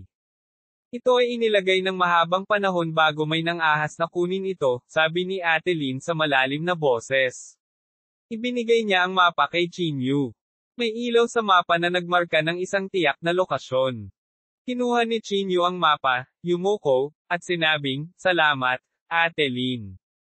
Ngumiti si Sister Lin at sinabi, walang anuman ito. Basta magaling ka. Medyo nahihiyang ngumiti si Chinyu. Sa oras na ito, tila may naisip siya at nagpatuloy, o tama, kailangan kong problemayan si Ate Lin para ilihim ang bagay na ito. Huwag kang mag-alala, hindi ako tanga. Ngumisi si Sister Lin. Habang nag-uusap pa lang silang dalawa, isang malakas na pagsabog ang biglang dumating mula sa labas. Kaagad pagkatapos noon, yumanig ang lupa, gumuho ang langit at bumitak ang lupa. Parang lindol ang nangyari. Sumimangot si Chinyu at nagmamadaling binuksan ang pinto, tumingin sa labas. Nakita niyang walang tigil ang liwanag sa langit, at ang maliwanag na liwanag ay napalitan na ng kulay ng buong kalangitan. Ano? Anong nangyayari? Kumunat ang noo ni Chinyu. Ang isang malaking bilang ng mga tropa mula sa Gu City ay nagtungo na sa pinangyarihan. Sinundan nila ang pinanggalingan ng panloob na Chi at mabilis na umalis. Sister Lin, hintayin mo ako dito. Pupunta ako at titingnan bago bumalik, sabi ni Chinyu sa malalim na boses. Pagkatapos sabihin iyon, nanginginig ang mga paa ni Chinyu at agad siyang bumaril sa isang tiyak na direksyon. Nakita niya ang tatlong lalaki na nakatayo sa gitna ng Gu City.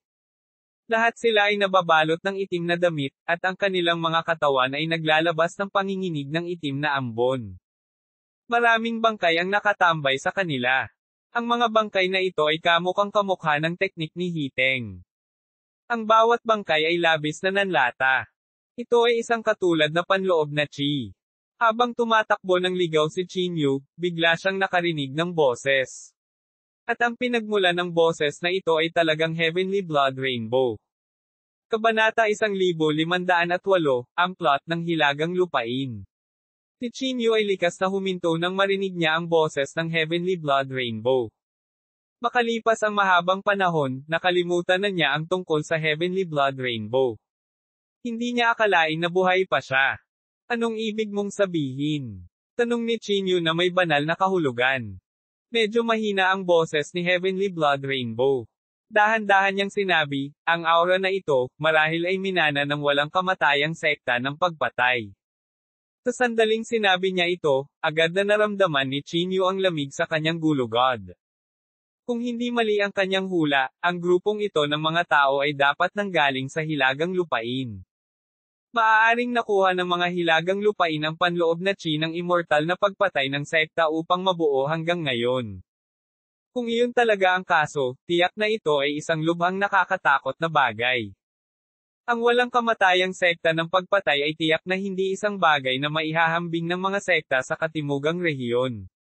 Ang kanilang panloob na Chi ay lubhang nakakatakot. Ang alam ni Chinyu ay dulo lamang ng malaking bato ng yelo. Kahit na ang Heavenly Blood Rainbow ay nakakuha lamang ng isang maliit na bahagi nito. Paano nila nakuha ang mana ng immortal na sekta ng pagpatay, bulong ni Chinyu, nakarating ba ang mga tao ng immortal na sekta ng pagpatay sa banal na rehiyon noon? Ito ay walang kakaiba. Noong ang immortal na pagpatay na sekta ay nasa tuktok nito, walang makakapidyaw sa kanila. Dahil ang banal na rehiyon ay napakayaman, sila ay natural na dumating, mabagal na sabi ng makalangit na dugong bahaghari.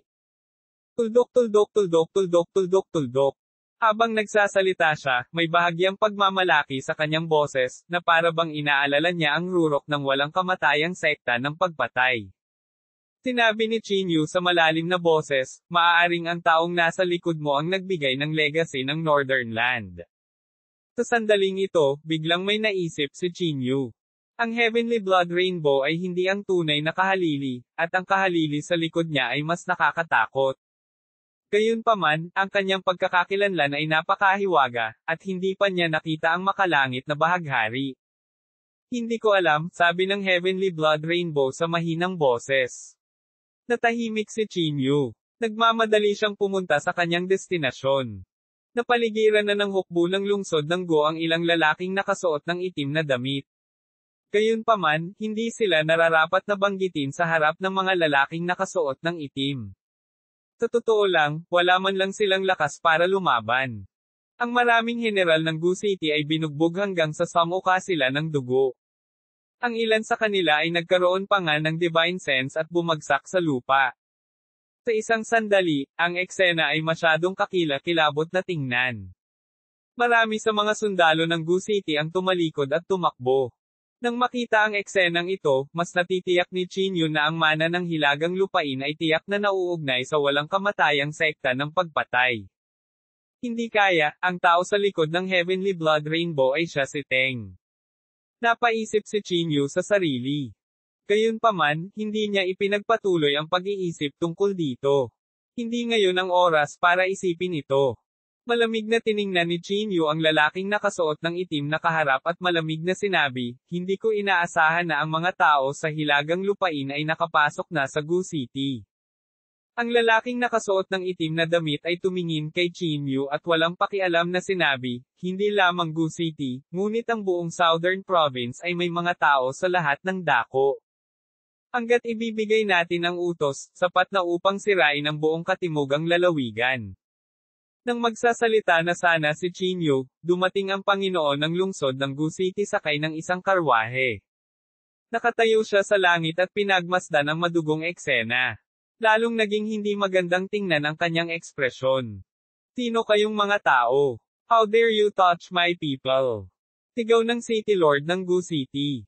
Ang iilang lalaking nakasuot ng itim na nasa ibaba ay nagtaas ng ulo at tumingin sa lungsod na Panginoon ng Gu City. Ikaw ang Panginoon ng lungsod. Pagkatapos ay papatayin muna kita. Mga ad ng Pop Future. Sinabi ito ng isang lalaking nakasuot ng itim at agad na iniunat ang kanyang palad patungo sa karwahe. Bilang Castellan ng Gu City, natural na mayroon siyang kakayahan. Nakaharap sa malaking palad na ito, hindi nataranta ang Castellan. Tahimik siyang sumigaw ng spell at agad na lumipad ang isang matalim na talon mula sa pagitan ng kanyang mga kilay. Hinawakan ng Castellan ang matalim na talam sa kanyang kamay at diretsyong nilaslas patungo sa palad na nakaduyan patungo sa kanya. Swish! Sa isang hiwa ng espada, ang palad ay agad na naputol sa dalawa. Kailangan mong pagbayaran ang iyong ginawa. Malamig na sabi ng Castella. Malungkot na sinabi ng lalaking nakasuot ng itim na damit, tulad ng inaasahan ng Panginoon ng lungsod ng Gu City. Siya ay may kaunting kakayahan, ngunit sa kasamaang palad, siya ay tumigil dito.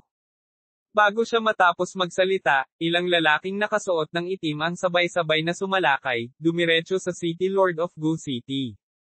Saglit, ang kalangitan ay napuno ng layunin ng pagpatay, at ang liwanag ay parang mga paputok, na nakakalat sa buong Gu City. Hindi mabilang na mga tao ng Gu City ang nagtaas ng ulo upang tingnan ang eksenang ito, at hindi nila maiwasang makaramdam ng kaunting pananabik. Ito ay ang Panginoon ng lungsod. Ang Panginoon ng lungsod ay personal na nakikipaglaban para sa atin. Marami ring ordinaryong tao ang nag-alab ng kanilang fighting spirit at sumugod sa lugar na ito. Sa kasamaang palad, ito ay isang mundo ng paglilinang. Kung walang lakas, gaano man karami ang tao, wala itong silbi. Lahat, huwag kayong lalapit, malakas na sigaw ni Chinyu. Huwag lumapit at itapon ang iyong buhay. Pagkatapos sabihin ito, itinaas ni Chinyu ang kanyang ulo at tumingin sa langit. Ang Panginoon ng lungsod ay halatang hindi kayang harapin ang mga lalaking ito na nakasuot ng itim. Halos mabaluktot na ang matalim na talam sa kanyang kamay, at natama ng malakas ng palad ang kanyang dibdib. Siya pasuray-suray na paatras, at isang subo ng dugo ang damaloy mula sa sulok ng kanyang bibig. Panginoon ng lungsod ng Gu City, ngayon ay gagamitin ko ang aking mga aksyon para sabihin sa sekta ng Heavenly Cloud na huwag makialam sa mga usapin ng Hilagang Lupain. Kung hindi, ang buong katimugang rehiyon ay madawit. Malamig na saway ng isa sa mga lalaking nakasuot ng itim na damit.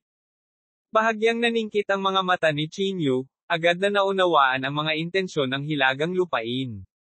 Ito ay parang gusto nilang ilipat ang labanan sa makalangit na sekta ng ulap, at pagkatapos ay gamitin ang kabilang partido para patayin sila. Ang pagdurusa ng Heavenly Cloud Sect ay hindi masamang balita para kay Chinyu. Maaari akong umupo at umani ng mga benepisyo, naisip ni Chinyu sa kanyang sarili. Ngayon na ang pinakamataas na layunin ay gumawa ng isang hakbang laban sa makalangit na sekta ng ulap, ang Hilagang Lupain ay itinutok din ang spearhead sa sekta ng Heavenly Cloud. Ang Heavenly Cloud Sect ay dumanas ng pincer attack mula sa magkabilang panig, at mahirap sabihin kung sino ang mananalo o matatalo. Kung sasali si Chinyu, malamang na mas maliit ang tsansa na manalo ang Heavenly Cloud Sect. Sige, oras na para mamatay ka. Sa kalagitnaan ng hangin, biglang itinaas ng lalaking nakasuot ng itim ang kanyang palad, at isang itim na ningning ang natipon sa kanyang palad. Sa sumunod na segundo, umungal ang lalaking nakasuot ng itim, at ang kanyang palad ay malakas na humampas sa dibdib ng Panginoon ng lungsod. Sa sandaling ito, isang gintong liwanag ang bumungad sa kalangitan, kaagad na dumating sa harap ng Panginoon ng lungsod na humawak nito. Ang gintong kamao ay walang kapantay habang sinasalubong nito ang madilim na liwanag. Boom! Pagkatapos ng isang malaking pagsabog, ang taong nakaitim na nakasuot ng damit ay pasuray-suray na pabalik sa hindi mabilang na mga hakbang. Direktang nabali ang kalahati ng palad niya. Chinyu? Ikaw? Pagkakita kay Chinyu na umatake, hindi maiwasan ng Panginoon ng lungsod na medyo mabigla. Hindi siya pinansin ni Chinyu at malamig lamang na tumingin sa ilang taong nakaitim na damit sa harapan niya. Nagbago ang ekspresyon ng lalaking nakaitim na damit at malamig siyang sumimangot, "Brat, ikaw si Chinyu." "Tama," malamig na sabi ni Chinyu. Pinaikit ng lalaking nakasuot ng itim ang kanyang mga mata at malakas na sumimangot, "Ang bagay na ito ay walang kinalaman sa iyo. Mas mabuting huwag kang makialam. At saka, pinupuntirya namin ang makalangit na sekta ng ulap. Dapat ay nagpapasalamat ka sa amin." Hindi napigilan ni Chinyu na tumawa ng malakas nang marinig iyon at sinabing, "Kung ang sektang makalangit na ulap ang iyong pinupuntirya, pumunta ka sa kanilang sekta. Bakit mo pinupuntirya ang mga ordinaryong taong ito? Inaapi mo ba ang mahihina at natatakot sa malalakas? Ang sekta ng Tianyan ay nakatayo doon. Maaari kang pumunta anumang oras." Naitim ang mukha ng lalaking nakasuot ng itim habang malamig na sinabi, "Wala itong kinalaman sa iyo. Mas mabuting isipin mo ang sarili mong negosyo." Pinaikit ni Chinyu ang kanyang mga mata at sinabing, "Sa tingin ko gusto mong gamitin ang pamamaraang ito upang pilitin ang sekta ng Tianyan na makipagtulungan sa iyo, tama ba?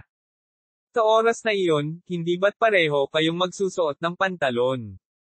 Sa huli, ang makikinabang ay kayo, at ang magdurusa ay ang mga ordinaryong taong ito." Kabanata 1509, ang dilema ng Heavenly Cloud Sect.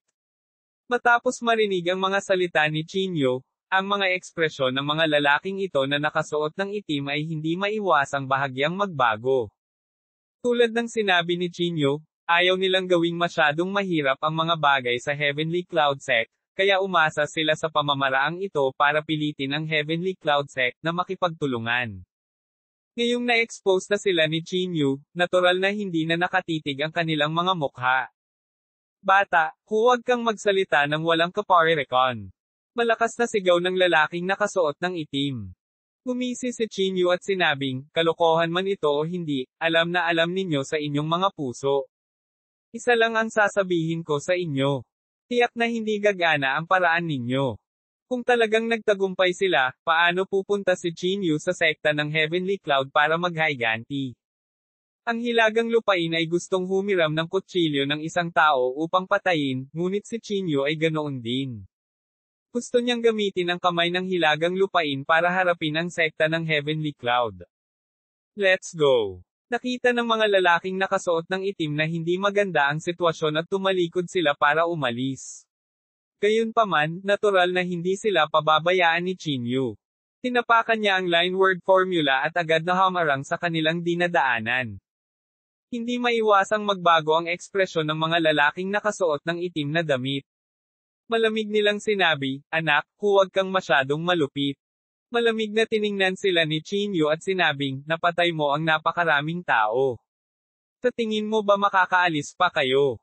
Ikaw." Ang lalaking nakasuot ng itim na damit ay agad na nagalit, ngunit wala siyang magawa kay Chinyu.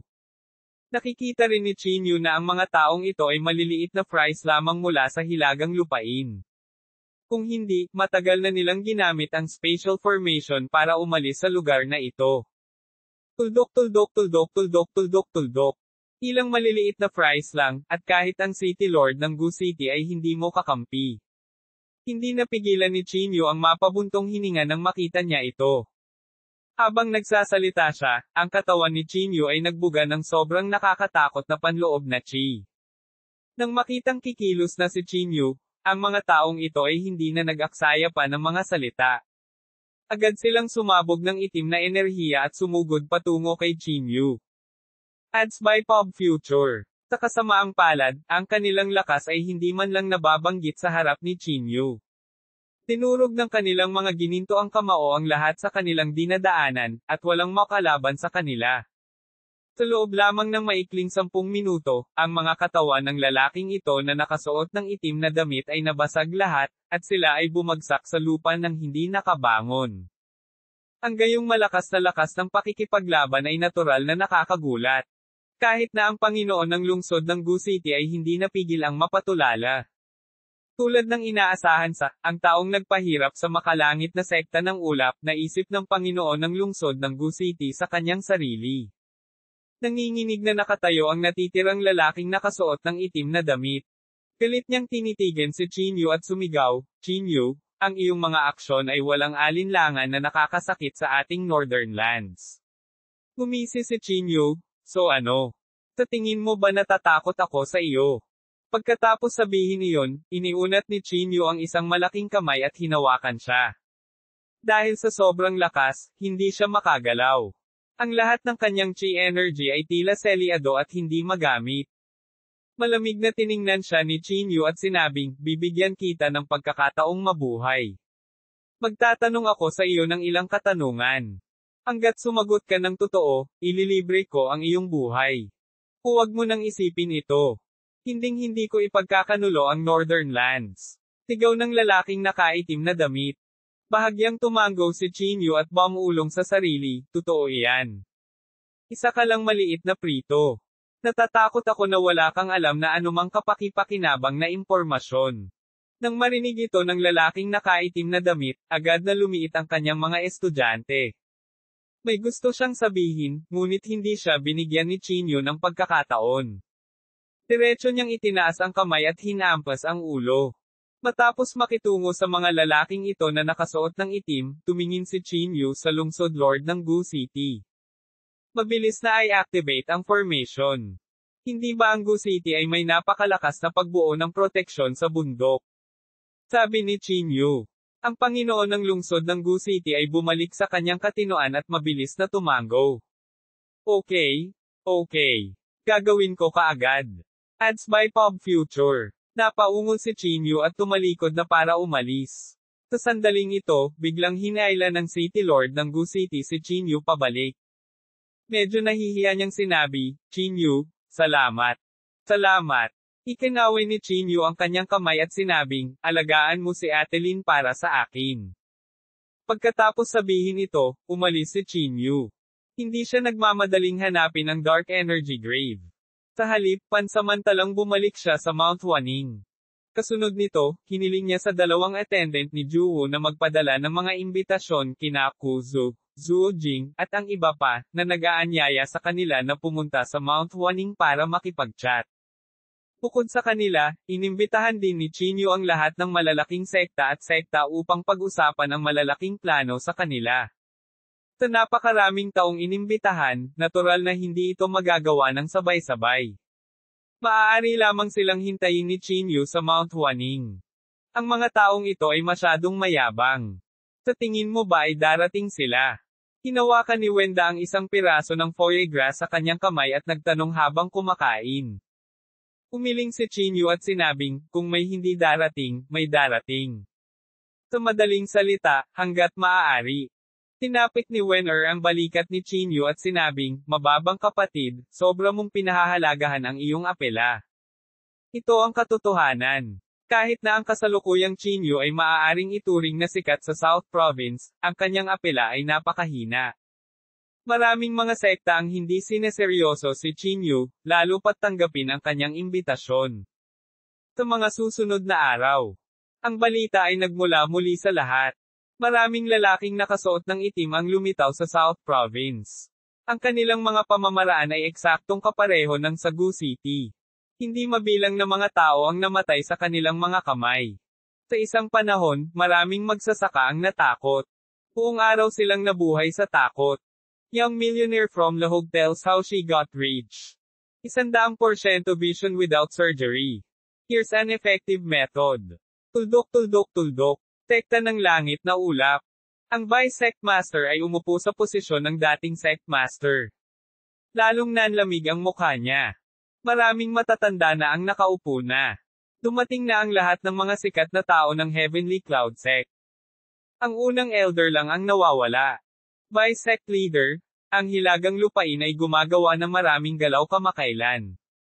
Malinaw na naghihiganti sila sa amin, sabi ng isang tao.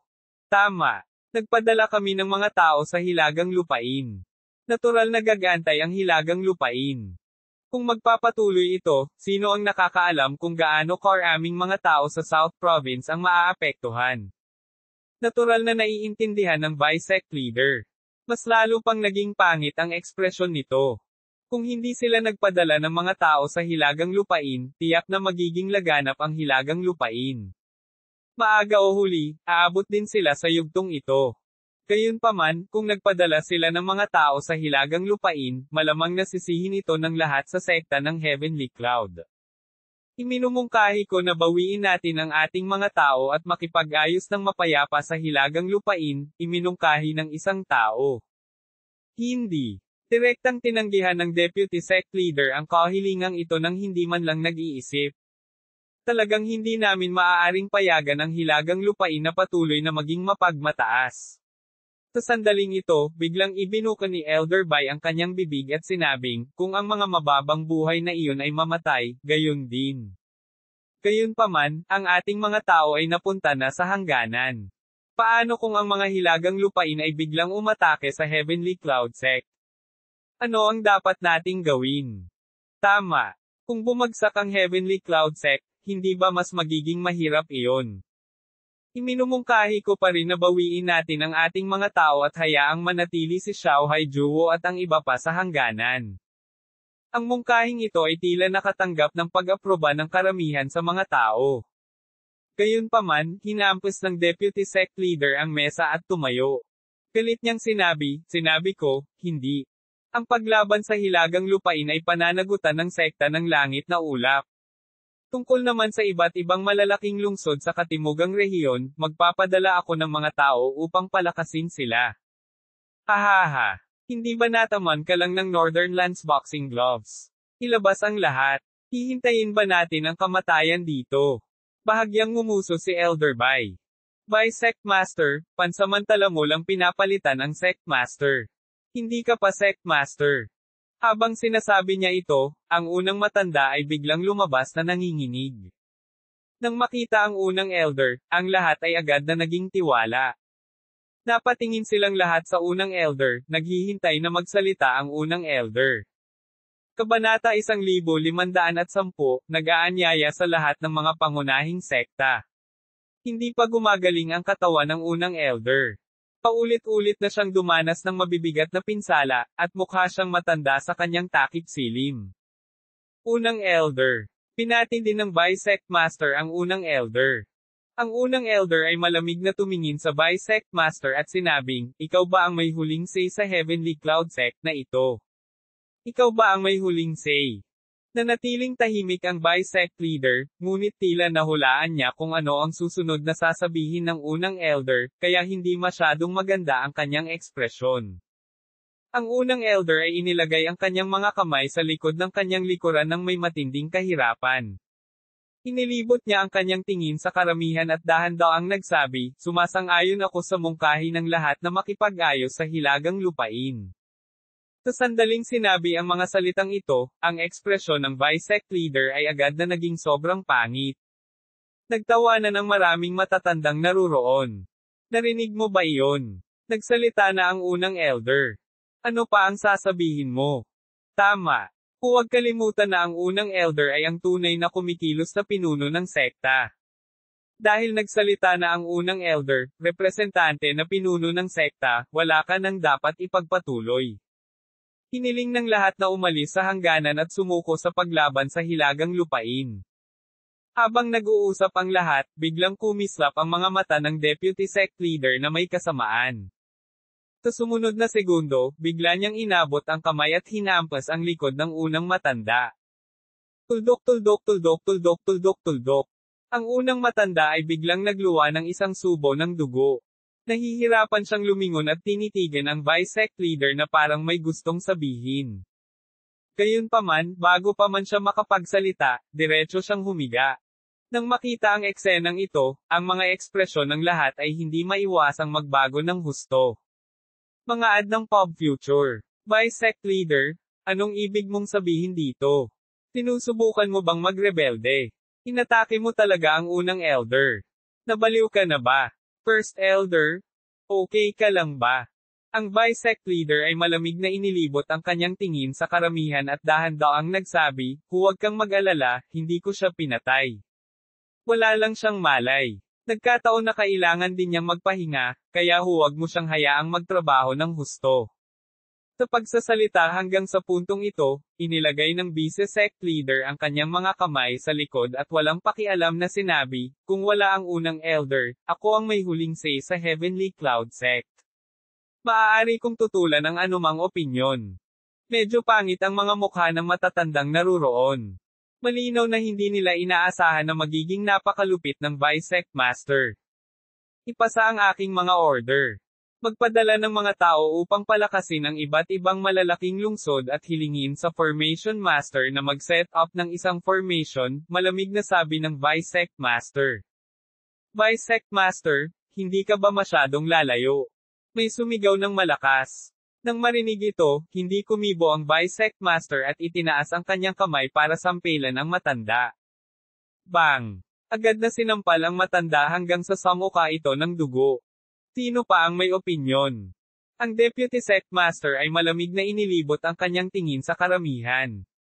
Agad na nabalot ng katahimikan ang eksena. Walang nagsalita ulit. Dahil walang opinyon, gawin mo lang ang sinasabi ko, malamig na sabi ng Deputy Sect Master. Pagkasabi niya nun tumalikod na siya at umalis. Nang makarating siya sa pintuan, biglang huminto ang Deputy Sect Master sa kanyang kinatatayuan. Tinulyapan niya ang lahat at sinabi, mula ngayon, ang sinumang magnanais na makipag-ayos sa hilagang lupain, o sinumang malapit sa hilagang lupain, ay papatayin ng walang awa. Pagkatapos sabihin iyon, umalis na ang Deputy Sect Master sa meeting room. Sa meeting room, nagkatinginan ang lahat, at ang ilan ay may malamig na pawis na tumutulo sa kanilang mga noo. Mga ad ng Pop Future. Tila walang inaasahan na ang Deputy Sect Master ay magiging napakadama na. Tuldok tuldok tuldok, Bundok Huaning. Si Zuo Jing at ang iba pa ay sumugod na sa Mount Huaning. Gayunpaman, walang ibang tao maliban sa kanila. Tingnan mo, hayaan mong sabihin ko sa iyo. Ang mga sect master na iyon ay lahat ay napaka-arrogant. Paano sila makikinig sa iyong tawag? Pulong ni Wenda. Tama, tama. Noon, kahit ang lolo ko ay hindi makahanap ng maraming tao, dagdag ni Wen-er. Sa pagbanggit kay Wen Wani, hindi naiwasang magtanong ni Zuo Jing, saan pumunta ang Senior Wen? Hindi ko alam. Umiling si Qin Yu. Magmula noong huling malaking digmaan, hindi na muling nagpakita si Wen Wani. Walang nakakaalam kung saan siya nagpunta. Brother Qin, kailangan pa ba nating maghintay? Tanong ng isa. Huminga ng malalim si Qin Yu at sinabing, maghintay ka pa ng isang araw. Kung walang darating, kalimutan mo na ito. Tila may gustong sabihin si Master Wen, ngunit sa huli, ikinawe niya ang kanyang kamay at sinabing, mas mabuting pumunta ako at uminom.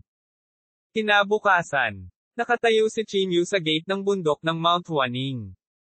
Naghintay siya mula umaga hanggang gabi, ngunit walang dumating. Buntong hininga. Isang mahabang buntong hininga ang pinakawalan ni Qin Yu. Ang mga taong ito ay pawang mga katanji tanging egoista. Kung walang mga benepisyo, malamang na hindi sila darating. Unti-unting nagdilim ang langit. Nang tumalikod na si Qin Yu at babalik na sana, isang figure ang biglang sumugod mula sa malayo. Ikinwento ng young millionaire from Lahog kung paano siya yumaman. 100% paningin ng walang operasyon. Narito ang isang mabisang paraan. Ito ay walang iba kundi si Kuzo. Pasensya na. Medyo napagod ako kamakailan at nagpahinga ng ilang araw. Late na ako, sabi ni Kuzo habang tamad siyang nag-inat. Nagmamadaling itinaas ni Qin Yu ang kanyang mga kamay at sinabing, Kuya Kuzo, lubos na akong nasisiyahan na makakapunta ka. Habang nagsasalita siya, sunod-sunod na dumami ang mga tao. Sa isang kisap mata, kabuoang 18 tao ang dumating. Dahil dito, medyo nagulat si Qin Yu. Anong coincidence? Kara-rating lang ni Kuzo, at nandito rin sila. Sa katunayan, ang mga taong ito ay nagtatago sa dilim sa loob ng maraming araw. Nais nilang mag-obserba sandali bago gumawa ng desisyon. Kung si Chinyo lang at ang grupo niya ng mga kabataan, tatalikod na sila at aalis. Pagkatapos ng lahat, sa kanilang opinyon, ang mga taong ito ay hindi makakamit ang anumang malaking bagay. Ngunit kung mayroong mga taong may tatlong baliw at tatlong natatanging kakayahan na lumalahok, pagkatapos ay magpapakita sila. Marahil ay maaari silang makakuha ng ilang mga benepisyo. Mabilis na naunawaan ni Chinyo ang loika na ito. Pagkatapos mag-isip sandali, sinabi niya, lahat, mangyaring magpahinga muna. Kukuha ako ng maghahanda ng pagkain. Hindi na kailangan iyon. Hindi kami pumunta dito para lang kumain, sabi ng isa. Tama. Little Francine? Kung may sasabihin ka, sabihin mo lang. Matapos makita ang mga komento ng lahat, si Chinyo ay natahimik saglit bago sinabing, sige, pagkatapos ay magalang akong susunod. Mga senior, please. Matapos tanggapin ang lahat sa Mount Huaning, lahat ay nagtipon. Hindi alintana kung ito man ang pinuno ng sekta o ang mga natatanging tao ng nakababatang henerasyon, lahat sila ay nakaupo sa ibaba sa sandaling ito, naghihintay na magsalita si Chinyo. Inilibot ni Chinyo ang kanyang tingin sa lahat at sinabi sa malalim na boses, salamat sa inyong lahat sa pagpunta. Tinawagan ko ang lahat dito sa pagkakataong ito dahil sa mga bagay sa Hilagang Lupain. Ang Hilagang Lupain ay gumagawa ng hindi mabilang na mga pagpatay kamakailan, pumapatay ng hindi mabilang na mga tao. Maraming mga tao sa katimugang rehiyon ang naapektuhan na. Hindi ko alam kung anong mga opinyon ninyo tungkol dito. Ano ang maiisip natin? Maaari sana tayong makipag-ayos at makakuha ng kopya ng pamamaraan ng Sacred Heart, ngunit sa kasamaang palad, may mga taong hindi sumasang-ayon, panunuyan ng isang tao sa ibaba. Tama. Saan nanggagaling ang sense of justice? Sinong mag-iisip niyan? Don't tell me gusto mong protektahan natin ang mga walang kwentang tao. Ano ang silbi ng pag-iingat sa kanila dito? Matagal nang inaasahan ni Chinyo ang ganoong reaksyon. Gaya ng inaasahan, malamang na hindi nila labanan ang Hilagang Lupain maliban kung nasira ang kanilang mga interes. Gayunpaman, kapag ang Hilagang Lupain ay ganap na nakapasok sa Southern Prefecture, mayroon ba talagang sinuman na mananatiling hindi nasaktan? Munting kaibigan Chin, kung gusto mo talagang labanan ang Hilagang Lupain, maaari ka ring magtungo sa Hilagang Hangganan. Bakit mag-aaksaya ng hininga mo dito? Sabi ng isang tao na may kakaibang tono. Inilibot ni Chinyo ang kanyang tingin sa lahat bago sinabing, pagkatapos kong tumuntong sa makapangyarihang kaharian, natural na tatango ako sa Hilagang Lupain. Gayunpaman. Bago iyon, natatakot ako na kayong lahat ay makakaranas ng ilang partikular na pinsala.